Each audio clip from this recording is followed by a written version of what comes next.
In a 1933 tenement kitchen in Brooklyn, a mother named Adele made one pot every evening that fed 8 people. The pot was never fancy. The grocery bill was under 40 cents. Here is what went in it, and 44 more meals just like it, each one a small act of arithmetic dressed up as supper. Adele's pot began with a heel of yesterday's bread torn small. At the bottom, a splash of milk from a bottle half emptied by the baby, a yellow onion, 3 potatoes, a handful of rice, and a shank bone. The butcher on Fulton Street set aside for her on Thursdays because she always paid cash. 8 people, 40 cents, 1 pot. The steam that rose off that 12-quart enamel kettle carried a smell every immigrant child of the 1930s remembers as the smell of being kept alive. To understand these meals, you have to understand the math. The census of 1930 records the average American household at 4.1 persons. But the average hit a country that did not cook in averages. In the tenements of the Lower East Side, the coal fields of West Virginia, the sharecrop cabins of the Arkansas Delta, the Polish enclaves of Hamtramck, the real number at the table was 6, 7, 8, sometimes 10, including grandparents, cousins newly arrived from the village, and children from a sister who had died in childbirth.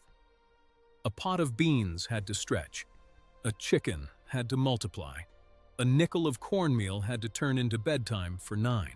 We begin with Hoover stew, named bitterly after the president who could not stop the hunger. 42 cents in 1933 money, $5.40 today, for a pot that fed 6 and stretched to 8 with extra bread. A pound of hot dogs sliced into coins, browned with onion, dumped into a pot with tomatoes, 2 cans of beans, a handful of macaroni, and water. The name was a protest. The stew was survival. Depression. Spaghetti came next at 38 cents, roughly $4.90 today, for 6. A box of spaghetti at 9 cents, tomato paste at a nickel, a clove of garlic from a braid by the icebox, a spoonful of bacon grease from the coffee can on the back of the stove. No meat. If the budget allowed a splash of evaporated milk, the sauce went pink and creamy, and the children called it pink spaghetti and fought for seconds. Cabbage soup was the cheapest pot in the ledger, 22 cents, about $2.90 today, feeding 8 with leftovers. A head of cabbage was 4 cents in the fall, an onion, a carrot, a turnip, vinegar, a bay, leaf, and a ham bone if Sunday had been generous. The smell colonized the stairwell of every tenement from Pittsburgh to Providence. The Lithuanian family on Halsted Street in Chicago, the Jankowska's household of 7, ate this soup 3 nights a week, and the mother, a woman who had crossed the Atlantic at 19, served it with rye she baked Saturday mornings. Listen. Before we go further, hear the sound of the room, cast iron scraping on a grate, a child's spoon tapping the side of a tin cup, a father hanging his coat on a nail and asking what's in the pot without looking up. Because the answer will be what is always in the pot, and that is the answer he wants. Poverty casserole was what the butcher's wife made with the ground, beef end, the shreds that could not be sold at full price. 45 cents for 6, about $5.80 now. A layer of cooked rice, a layer of stewed tomatoes with salt and sugar, a crumble of browned beef, breadcrumbs, 45 minutes in a coal oven. The corner pieces went to whichever child had finished their chores without being asked twice. Macaroni and tomato was the purest Depression equation at 28 cents, less than $4 today. Boil elbows, drain, add tomatoes, butter or lard, salt, pepper. In the West Virginia coal camps, this was on the table 4 nights out of 7, during the worst of 1932 and 1933, and the children who grew up on it, when they became parents themselves, served it to their own children, not out of necessity, but out of memory. Boiled beef and dumplings was a Sunday meal for households that could not afford a roast. Shank or neck, 15 cents a pound, simmered 3 hours with carrot, onion, and celery. Dumplings of flour, baking powder, milk, and fat spooned on top, covered, steamed 12 minutes. 55 cents, $7 today, fed 8 with broth saved for Monday's noodle soup. The children called the dumplings pillows. Oxtail soup was a secret weapon. An oxtail, properly stripped, was often free from a friendly butcher, a dime at most. Simmered with barley, onion, carrot, and tomato paste, it turned into a soup so rich nobody believed it was made of a tail. 30 cents, under $4 today. The Horowitz family, 7 souls strong, kept kosher on the tightest budget in Williamsburg, and the mother, Leah, had an arrangement with a kosher butcher on Lee Avenue who saved her the oxtails and flanken and chicken feet. On Thursday nights, she made oxtail soup with barley and served it with a braided challah she baked Friday for Shabbat. The same pot fed them twice, which was the point. Split pea soup with a ham hock stretched the Sunday ham into Wednesday. Split peas, 9 cents. A smoked hock, essentially free. An onion, carrot, celery, bay leaf, 4 hours of slow heat. 32 cents, $4.10 today. The peas broke down into a porridge so thick a spoon could stand in it. Bean soup in its simplest form was the pot soup kitchens used to feed neighborhoods. But at home, it cost 15 cents for 8, less than $2 today. A pound of navy beans, soaked overnight, simmered for hours with a ham hock and onion, served with cornbread smeared with bacon grease. In the sharecropping cabins of eastern Arkansas, this was Tuesday, Thursday, and Saturday, and the family of 9 that worked the Baker cotton fields called it supper, without having to specify. Pause. Look at a photograph from this period if you can. A kitchen with a wood stove and an oilcloth table, and a woman with her sleeves rolled up and a baby on her hip. The woman is stirring. She is always stirring. That is the miracle of the Depression kitchen. Not a miracle of ingredients, a miracle of attention. Corn chowder came out of New England, where potatoes were plentiful and summer corn had been canned in mason jars in every basement. 26 cents fed 6, $3.40 today. Bacon rendered in the pot, then onion and potato softened in the fat, then milk and canned corn, crackers on top. The children in the mill towns of Lawrence and Lowell ate it Friday nights because it used no meat. Mulligan stew was the rail yard pot that also lived in kitchens. Whatever was left and could be convinced to cook together. A carrot, a potato, turnips, last night's beans, an end of bologna, a splash of ketchup. 20 cents or less, $2.60 today. The name came from the hobo camps, but the recipe came from grandmothers who had been stretching meals since before the word depression meant anything. Kidney and barley was old country thrift. A beef kidney was 6 cents a pound and properly soaked in salted water and then vinegar water. It lost its organ sharpness and became simply a rich, dark meat. Simmered with barley, onion, and Worcestershire, 28 cents for 8, $3.60 today. The Lithuanian family on Halsted Street ate it every other Wednesday. Goulash, in its American Depression form, was not the Hungarian paprika stew of the old country. It was ground beef, onion, elbow macaroni, canned tomatoes, and a spoon of paprika if you had it. 40 cents for 6, just over $5 today. It was so common in public school cafeterias by 1935 that two full generations of American children thought goulash was an American dish. Slumgullion was the Western cousin of goulash. Ground beef, leftover roast, or a can of corned beef if a charity box had been generous. Macaroni, tomatoes, onion, chili powder. 35 cents, $4.50 today. It fed the wheat farming family of 8 in the Oklahoma Panhandle for a decade. Mac and Hamburger was the most honest name in American cooking. Brown, a half-pound of ground beef with an onion. Add a can of tomato sauce. Stir in cooked elbows. 36 cents, about $4.60 now. It went on the table weekly in every industrial city from Detroit to Pittsburgh, and the men who came home from the steel mills with their hands still smelling of coke ate it, standing up if they were in a hurry to get back for the night shift.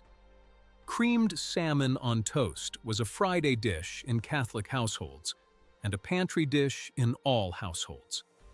A can of pink salmon, bones mashed in for the calcium because mothers knew what the children needed, stirred into a white sauce of flour, butter, and milk, ladled over toasted day-old bread.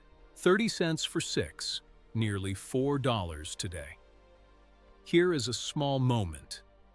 A mother in a Pittsburgh row house unwraps a nickel's worth of bologna from waxed paper.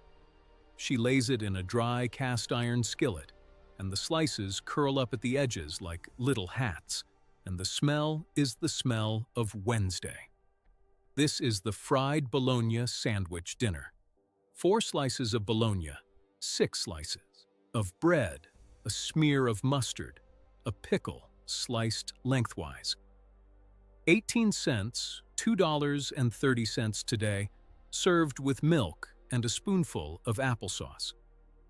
Potato and onion pie was a Pennsylvania Dutch specialty that migrated into general American kitchens because the ingredients were cheap everywhere. A crust of flour, lard, and water. A filling of thin sliced potatoes and onions layered with salt, pepper, and butter. 22 cents for a pie that fed 6 with sides, roughly $2.90 today. Cold leftovers went into lunch pails wrapped in butcher paper. Soda bread supper was exactly what it sounds like. When there was nothing in the cupboard but flour and baking soda and buttermilk, a mother could produce a hot loaf in 40 minutes. Cut in wedges, spread with butter or bacon grease, served with tea, and, if the family had eggs, a scrambled spoonful. 12 cents for the whole supper, less than $2 today.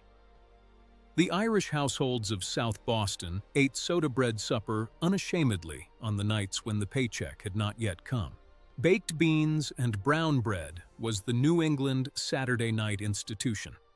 Navy beans, slow-baked all day with molasses, salt pork, mustard, and onion, served with a dark, steamed brown bread of rye, cornmeal, whole wheat, molasses, and buttermilk, steamed in a coffee can for 2 hours. 38 cents for 6, just under $5 today. Cornmeal mush with milk was breakfast for the poorest households and supper for the poorer ones. Cornmeal whisked into boiling salted water until thick, poured into bowls with milk and molasses. 8 cents for 6, barely $1 today. In the Appalachian hollers of Kentucky and Tennessee, this was the meal that stood between many families and the end of the month. Rice pudding supper was the sweet meal that pretended to be a main. Cooked rice, milk, sugar, an egg if there was one, a handful of raisins if the budget allowed, cinnamon, baked until the top browned and cracked. 24 cents, about $3.10 today. It was supper when supper had to be something the children would actually eat without complaint. Take a breath. These meals were not punishments. They were love expressed in the only language the ledger would permit. The mother who made rice pudding for supper was giving her children the feeling of dessert on a night when nothing else could be festive. Dumpling stew was the catch-all of the week. Whatever bone had been boiled for broth, whatever vegetable was wilting, a spoonful of flour to thicken, and dumplings dropped on top. 30 cents for 8, about $4 today. A child's bowl could hold 2 dumplings and a puddle of gravy and be considered a full supper. Shepherd's pie with lentils was a meatless adaptation the Welsh and English immigrants of Ohio and Pennsylvania turned to in the lean years. Cooked lentils seasoned with onion, carrot, Worcestershire, and tomato. Paste topped with mashed potatoes, baked until the top crisped. 26 cents, about $3.40 today. The lentils gave the protein, the potatoes gave the comfort. Beans and franks was the simplest equation in the Depression kitchen. A can of pork and beans, 6 cents. A nickel's worth of hot dogs, sliced. Heat. Serve with bread. 24 cents for 6, around $3 today. Children called it the Good Supper because the hot dogs were a treat. Stuffed cabbage was an all-day project that paid dividends. Cabbage leaves parboiled, pliable. A filling of rice, a small amount of ground pork or beef. Onion, rolled tight, covered with a sweet and sour sauce of canned tomatoes, brown sugar, and vinegar. Simmered 3 hours. 50 cents for 16 rolls, roughly $6.50 today. In Polish Hamtramck and Russian Brooklyn, stuffed cabbage was Sunday dinner, and the smell was the smell of a family that had not forgotten where it came from. Liver loaf required cunning. Beef liver was 4 cents a pound, and most children would not eat it if they recognized it. So mothers ground it, mixed it with breadcrumbs, onion, an egg, and milk, pressed it into a loaf pan, topped it with bacon, and baked it. 30 cents, about $3.90 today. The children ate it and did not know what it was, and grew up healthy. Soup beans and cornbread was the Appalachian plate, a religion as much as a meal. Pinto beans simmered with salt pork and onion, served with pot liquor ladled over the top, alongside a hot wedge of cornbread from a greased iron skillet. 18 cents for 8, about $2.30 today. A bowl with chow chow on top and buttermilk on the side was a meal a coal miner would come home to and consider himself a man of fortune. Carrot and potato stew was the vegetarian pot when the meat budget was 0. Carrots, potatoes, onions, a turnip, a handful of barley, a bay leaf, butter stirred in at the end. 14 cents for 8, under $2 today.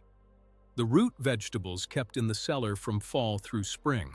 Turnip greens and hog jowl was the southern plate that carried whole communities through the Depression. Turnip greens washed 3 times in a tin sink, a piece of hog jowl simmered with them, a splash of vinegar. 20 cents with cornbread, about $2.60 today. The pot liquor, the bitter, smoky, green-black broth at the bottom, was drunk from a cup or sopped with cornbread, and it carried iron and vitamins and the memory of the garden. A moment for the Arkansas Delta. The Thompson family, sharecroppers near Forest City. 9 people in a 3-room cabin with a tin roof. The mother, Ida, cooked on a wood stove she fed with kindling her oldest son split before school. Her specialty was hoe cakes with sorghum, pan-fried cornmeal rounds drizzled with the dark syrup from a jar her husband had earned at the sorghum mill for a day's labor. 15 cents for a supper for 9, less than $2 today. The children called it Friday cake. Green tomato stew appeared at the end of summer when frost threatened the garden and every unripe tomato had to be used. Sliced green tomatoes, onion, a chunk of salt pork, flour, salt, pepper, simmered until the tomatoes broke down into a tart, thick stew. Served over rice or biscuits. 22 cents for 8, under $3 today. Pancake supper was the Tuesday fallback of 100,000 households. Flour, milk, an egg, baking powder, cooked on a hot griddle, one at a time, stacked on a warm plate under a towel, served with molasses. 20 cents for a stack that fed 8, about $2.60 today. Pancakes for supper were not a defeat. They were a warm, sweet resolution to a day that had asked too much. French toast supper was what happened when the bread had gone stale and the milk was close to turning. Slices soaked in beaten egg and milk, fried in butter or bacon grease, served with syrup. 22 cents for 6, under $3 today. The smell of stale bread softening in milk, the gentle collapse of it under a fork, the sizzle when it hit the pan. These are the sensory signatures of a kitchen making the best of what it had. Hot water. Cornbread and buttermilk was the Southern poor supper stripped to essentials. Cornmeal mixed with salt and bacon grease, boiling water stirred in until it formed a dough, patted into palm-sized cakes, fried in a hot skillet until the edges crisped. Served with cold buttermilk over the top. 8 cents for 6, just over $1 today. It was what a Mississippi Delta family of 8 ate on the last 3 days of the month. Navy bean pot was the staple of the staple. Navy beans, a ham hock, an onion, garlic, water, a bay leaf. Baked in a bean pot in a slow oven for 6 to 8 hours. 14 cents for 8 with leftovers, under $2 today. It was the meal that did not complain about being reheated 3 days in a row. Rural chicken stew was the feast of the feasible. One hen past her laying years, fetched from the yard, plucked, cleaned, cut into 8 pieces, simmered with onions, carrots, potatoes, a bay leaf. At the end, dumplings or noodles. One hen, 8 people, leftovers for Monday. 30 cents if the hen was yours, 70 cents if you had to buy her, $3.90 to $9 today. In the farms of Iowa and Nebraska, Sunday chicken stew was the week's promise kept. Leftover bone broth. Soup was the Monday pot that used Sunday's bones. Whatever bones remained, simmered with an onion and whatever vegetable ends had collected in a jar on the icebox. A handful of rice, salt, 8 cents for 8 bowls, about $1 today. It was called Monday soup, or just soup. It was the thriftiest meal in the ledger. Pasta e fagioli was the Italian-American household's bread and butter, and in Italian neighborhoods from Providence to San Francisco, it was the Monday, Wednesday, Friday pot. Ditalini, or broken spaghetti, cannellini beans, a sofrito of onion and garlic in olive oil, tomato paste, a rind of Parmesan if there was one. Rosemary from a pot on the fire escape. 30 cents for 8, about $3.90 today. The immigrant mothers called it pasta fazool. Cabbage borscht was the Russian and Polish Jewish household's answer to winter. Shredded cabbage, a beef bone, a can of tomatoes, an onion, a carrot, a potato, sugar, vinegar or lemon, simmered until thick. 35 cents for 8, about $4.50 today. Served with sour cream, if the budget allowed, with rye, if it did not. Leah Horowitz in Williamsburg made it every other Monday, and her children ate it with black bread and counted themselves blessed. Gumbo z herbes was the Louisiana Lenten pot, a green gumbo of 7 greens, 9 greens, 11 greens, always an odd number for luck. Mustard, turnip, collard, spinach, watercress, parsley, cabbage, lettuce, carrot tops, simmered with a dark roux, onion, celery, garlic. On non-Lenten nights, a ham hock went in, served over rice. 40 cents for 8, about $5 today. In the Creole households of New Orleans, it was the spring supper that cleaned the blood. Migas were the border family supper of El Paso and Laredo and San Antonio. Stale corn tortillas torn into pieces, fried in lard until crisp, scrambled with eggs, onion, and chopped tomato or chile. 20 cents for 6, $2.60 today. In Mexican-American households of the Southwest, migas turned yesterday's tortillas into today's supper, and the children ate them with a spoon wrapped in a warm tortilla. Grits and eggs was the Southern supper when the workday had ended late. Grits cooked slow with salt and bacon grease, scrambled eggs on top, a slice of fried fatback on the side. 18 cents for 6, about $2.40 today. Every child in Georgia and Alabama and South Carolina knew what it meant when Mama pulled the grits jar off the shelf after sunset. Hash brown supper was the Minnesota and Wisconsin farmhouse supper. A mountain of potatoes grated small, fried in a cast-iron skillet with onion and bacon grease until a dark crust formed on the bottom, flipped like a pancake, served with ketchup or applesauce and a fried egg on top. 15 cents for 6, under $2 today. The skillet handle jingled against the cast-iron rim when the mother lifted it, and the sound was the sound of the day ending. Now think. What do these 45 meals have in common beyond their cheapness? They are all pots. They are all built on a foundation of water, a handful of starch, an allium, a fat, and whatever bone or can or leaf was in the house. They are all stretchable, reheatable, and designed to be divided among more mouths than they seem to contain. And they are all accompanied by bread. Cornbread, soda bread, rye, biscuit, pone, hoe cake, matzo, tortilla. Bread was the multiplier. A family of 8 ate a loaf and a half at dinner, and nobody thought it remarkable.